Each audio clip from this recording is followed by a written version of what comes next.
Γεια σας παιδιά, είμαι συνεργάτης του Δούφα. Είμαι το άτομο που στα unboxing του Δούφα θα πετάει τα ντρονάκια για πρώτη φορά.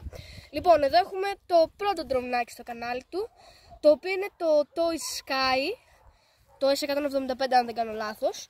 Είναι όπως βλέπουμε pocket drone, δηλαδή ανοίγουν τα πόδια έτσι όπως ανοίγει το Mavic. Λοιπόν, έχουμε μία HD κάμερα 1080p υποτίθεται, πιστεύω 420p θα τραβάει. 720 είναι η αλήθεια. 720, ωραία. Είναι λίγο wind resistant το ντρονάκι, δηλαδή αντέχει λίγο στον αέρα. Βέβαια σήμερα επειδή έχει ρηπές πιο ψηλά δεν ξέρω κατά πόσο θα καταφέρουμε να το κουμαντάρουμε. Λοιπόν, αυτή είναι η μπαταριούλα του, 1600 mAh, 3,7V, μονόσιλη δηλαδή.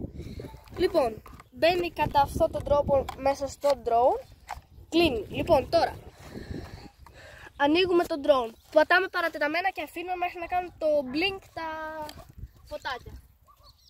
Λοιπόν, εδώ πέρα, δείξε, είναι το χειριστήριό μας, έτσι. Είναι ένα βασικό χειριστήριο drone και όπως το Mavic ανοίγει και πίσω έτσι για το κινητό, δηλαδή έχει μεγάλο χώρο όμως. Λοιπόν, και εδώ είναι κάποια βασικά controls τέλος πάντων που έχει. Λοιπόν, πάμε να δούμε τι θα κάνουμε με τον αέρα. Λοιπόν, ανοίγουμε control ενώ έχουμε ανοίξει πρώτο drone και πάνω πήρε. Τώρα αυτό παίρνει μπροστά. Ναι. Παιδιά, αέρας. Πάμε λίγο πιο μπροστά. Πάμε λίγο πιο μπροστά. Φίλε, φοβάμαι λίγο με τον αέρα, εντάξει, είναι πρώτη φόρτιση βέβαια τώρα. Εδώ πάω ψηλά γιατί φοβάμαι. Δείξε, Νίκο, είναι σταθερό όπως βλέπουμε. Ναι. Έτσι.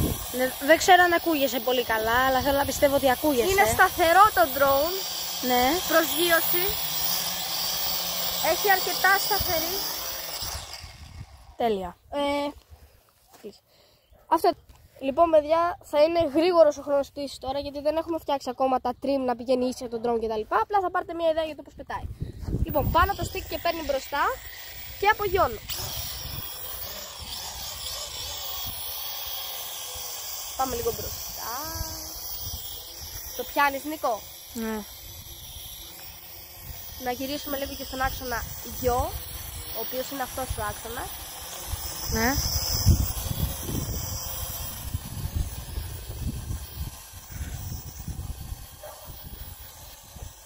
Και τώρα σιγά σιγά θα έρθει προς τα μας. Λογικά.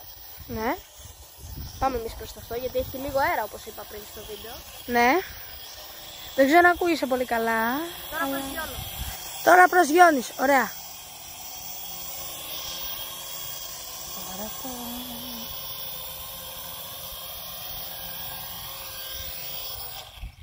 Γενικά να πω κάτι θέλω στο βίντεο. Παιδιά, όσοι πετάτε drone για πρώτη φορά και δεν έχετε εμπειρία, καλό είναι να μην πετάτε καθόλου με αέρα. Αυτά. Τα λέμε στο επόμενο βίντεο. Γεια σας.